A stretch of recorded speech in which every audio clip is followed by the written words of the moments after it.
ချိန်တိုတွင်းအမြန်ချက်လို့ရတဲ့အမေသားကြက်သွန်နီကြောချက်ပြုံနီ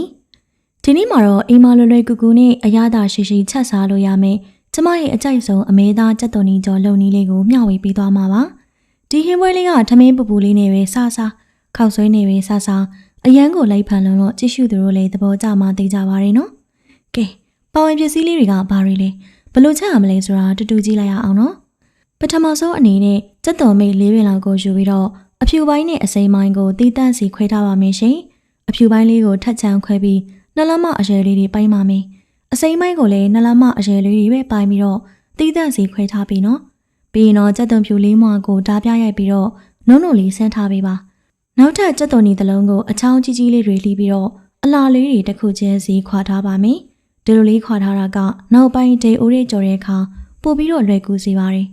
အခုအဓိကအမေသားကိုပြင်ဆင်ပါမယ်အမေသားကိုမိမိနဲ့တက်ရအသားပိုင်းကိုသုံးလို့ရပါတယ်အရေးကြီးတာကအမေသားကိုအကျော်တိုင်းမလှီးပဲ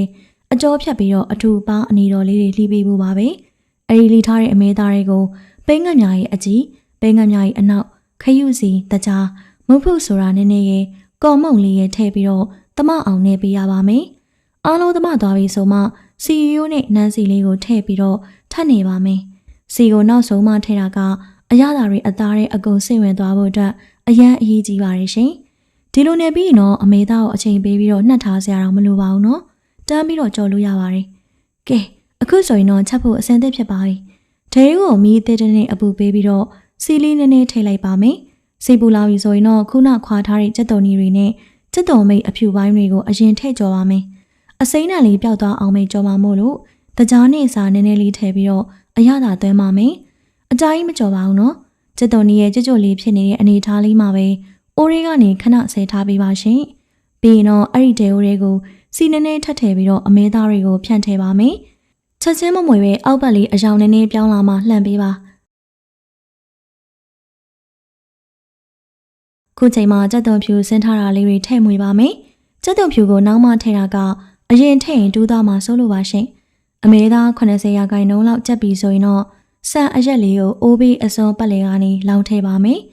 ဒါမှဒေဦးရဲ့အပူချိန်နဲ့ဆန်ရက်ရဲ့အနံ့မမွေးလေးထွက်လာမှာပါ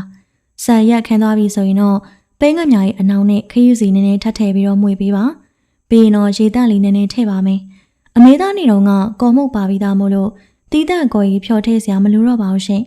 အရေးလေးပြစ်လာပြီဆိုရင်တော့ငရုတ်ကောင်းမေးကြိတ်ထားတာလေးရဲ့ခုနဖယ်ထားတဲ့ကြက်သွန်နီတွေနဲ့ကြက်သွန်မိတ်အစိမ်းပိုင်းတွေအလုံးကိုပြန်ထည့်ပြီးတော့ခဏလေးတမအောင်မှွေလိုက်ရုံပါပဲရှင်အမေသားလေးရဲ့အယောင်ကတကိတ်ကိုစားကြံစရာလေးဖြစ်နေပြီနော်အသားကလည်းအရေရွှမ်းပြီးတော့နူးညံ့နေသလိုကြက်သွန်နီလေးကလည်းကြွကြွလေးမို့လို့အနံ့ရောအရာသားရောပြည့်စုံသွားပါပြီဒီမေသားကြက်သွန်နီကြော်လေးကိုအိမ်မှာအလွယ်တကူစမ်းချက်ကြည့်ကြဖို့တိုက်တွန်းချင်ပါတယ်ရှင်သဘောကျတယ်ဆိုရင်တော့ဒီဗီဒီယိုလေးကို like and share လုပ်ပေးဖို့မမေ့ပါနဲ့နော်ညီမတို့ရဲ့ channel လေးကိုလည်း subscribe လုပ်ခဲ့ပါအောင်ရှင်အဆုံးထိကြည့်ရှုပေးတဲ့တယောက်ချန်စီတိုင်းကိုကျေးဇူးအထူးပဲတင်ရှိပါတယ်ရှင်နောက်ဗီဒီယိုမှာပြန်လည်ဆုံတွေ့ကြမယ်နော်အားလုံးပဲတတာ